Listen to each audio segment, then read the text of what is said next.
সাতক্ষীরা জামাত এমপির যারা দেখে ফেলছেন 18 কোটি মানুষের বিরুদ্ধে মামলা করবে জামাত এমপি নজরুল ইসলামের প্রথম স্ত্রী ঘোষণা দিয়ে দিছে। আপনারা যারা এই মুহূর্তে ভিডিওটা দেখতেছেন আপনাদের বিরুদ্ধে মামলা হবে তিনি প্রকাশ্যে বললেন। আবার তিনি বললেন যে মেয়েটি জামাত এমপির সাথে কট খাইছে তিনি তার দ্বিতীয় স্ত্রী। এদিকে এই কথা জানার পরবর্তীতে জামাতের আমির শফিকুর রহমান রাগ করলেন। তিনি বললেন গতকালকে রাত্রে আমরা এআই দিয়ে তৈরি করার ছবি এবং ভিডিও প্রচারণার যে অপপ্রচার চালাইছি সেটা তোমরা এক নিমিষে ধ্বংস করে দিছো, আগুনের মধ্যে কেন তোমরা ঘি ঢেলে দিলা। এদিকে আবার সাদিক কাইম হেসে বললেন এখন 26 সালে আর মানুষদেরকে বোকা বানানো যাবে না। আসুন আমরা শুনে আসি এআই তৈরি করার আরেকটা ভিডিওর মাধ্যমে যেখানে জামাত এমপি প্রকাশ্যে ক্ষমা চাইতে আছে। আবার তিনি বলতেছেন সমঝোতার মধ্য দিয়ে টাকা পয়সা লেনদেনের মধ্যে আমরা এটা সমাধান করে দিই। এদিকে জামাতের এমপির দ্বিতীয় বউ তিনি আবার যে এআই দিয়ে আপনারা বোঝানোর চেষ্টা করছেন মেয়েটির হাত লম্বা আঙ্গুল চিপা কান মোটা, ওই মেয়েটি বলতেছে আপনারা এই ভিডিওগুলো ডিলিট করে দেন তাহলে আমার মুখ থেকে আপনারা জানতে পারবেন বিস্তারিত। আবার আপনারা যারা এখনো অধীর আগ্রহে বসে আছেন জামা কাপড় খুলে তার পরবর্তীতে সেই ভিডিও দেখার জন্য সেটা ভিডিওর কমেন্ট লিঙ্কে দেওয়া আছে, ওইখানে গিয়ে পুরো ভিডিও আপনারা দেখতে পারবেন। আসুন আমরা শুনে আসি তাদের মুখ থেকে কিভাবে ক্ষমা চাইতে আছে এআই প্রযুক্তির সেই ভিডিও।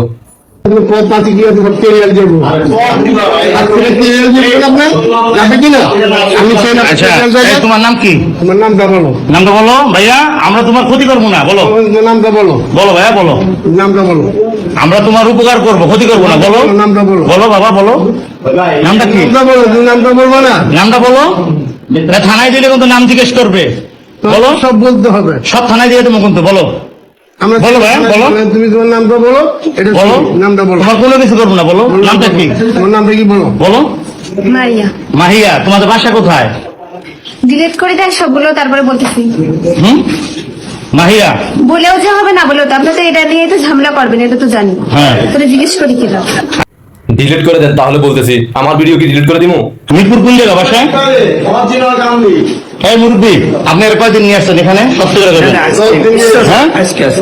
সাহেব এমপি মহোদয় বলতেছে আমি আজকে প্রথম আসছি শ্বশুর বাড়িতে।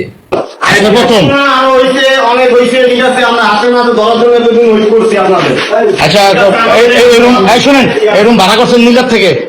আমি জানি না, আমার একটা ভাগ ভাগ শ্বশুরের ব্যবসা প্রতিষ্ঠানের বাসা কিন্তু আবার ভাড়াও নিছে। ওই যে ড্রাইভার। হ্যাঁ ও দেখা দিয়েছে না স্যার, চিনি না আমরা।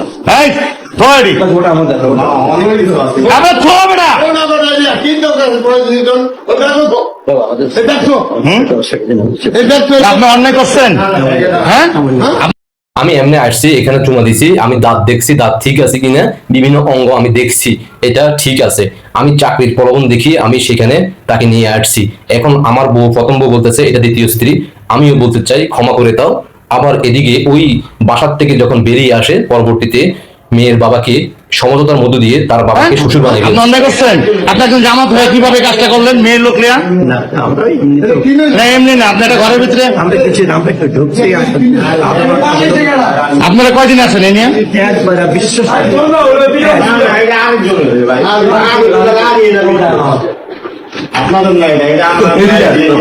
এবার আপনারা চিন্তা করেন যেখানে এই মেয়ের বাবাকে রাতে রাতে তারা সমঝোতার মধ্য দিয়ে শ্বশুর বানায় ফেলছে, আর ওই মেয়ের বাবা দাবি করছে তার ব্যবসা প্রতিষ্ঠানে আসছে, ব্যবসা প্রতিষ্ঠানে আইসা সেখানে আগাম করছে কারণ তারা বাসার মধ্যে সেই সুযোগ পায় নাই।